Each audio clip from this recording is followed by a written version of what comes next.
कभी कभी मंदिरों में उत्सव होता है तो ज्यादातर बर्तन टेंट हाउस से आते हैं। उन बर्तनों में नॉन वेज भी बना होता है और वहीं बर्तनों में प्रसाद बन के भोग लगता है। ऐसे में प्रसाद अगर कोई वैसे दे तो मना करे वैसे तो क्या करे? मतलब हम वृंदावन की बात कर रहे हैं, बाहर की तो बात हमें ज्यादा ज्ञान है नहीं। यहाँ सब पर्सनल होता है। जैसे राधा वल्लभ जी तो पर्सनल, चाहे लाखों लोगों का भोजन हो, पर्सनल वहां सब। वहां रसोई में किसी का पात्र भी प्रवेश नहीं करेगा। बिहारी जी पर्सनल, राधा रमण जी पर्सनल।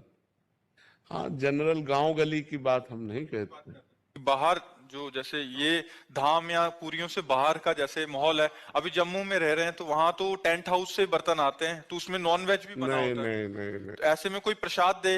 नहीं पाना चाहिए, नहीं पाना चाहिए। वो प्रसाद हुआ ही नहीं। अभक्ष भोजन का कहीं भगवान को भोग लगता है? नहीं। ऐसे अपवित्र पात्रों में बना हुआ भोजन अभक्ष होता है। और अभक्ष भोजन राक्षसी बुद्धि पैदा करता है, आसुरी बुद्धि पैदा करता है। इसीलिए नहीं, ये बिल्कुल नहीं। कि जिन बर्तनों में प्याज लहसुन बना होता है पहले और बाद में हमने उसको छोड़ दिया तो वो पात्र भी। नहीं, प्याज लहसुन इतना निषेध नहीं है कि जिन पात्रों में प्याज लहसुन बना उन पात्रों का मार्जन करके यदि आपको भोजन बना के दिया जाए, उतना निषेध नहीं। मांस वाले में निषेध है। प्याज लहसुन कोई बुरी चीज नहीं है। आप हमारी बात समझो। जैसे आलू पैदा होता है वैसे प्याज लहसुन पैदा होता है। उसका परिणाम जो है, प्याज लहसुन परिणाम में हमारे अंदर तमोगुण पैदा करता है, बस इतनी बात है। और प्याज लहसुन ऐसा नहीं कि मांस जैसा निषेध हो। मांस में दूसरे के शरीर का छेदन भेदन होकर के वो मांस बनता है।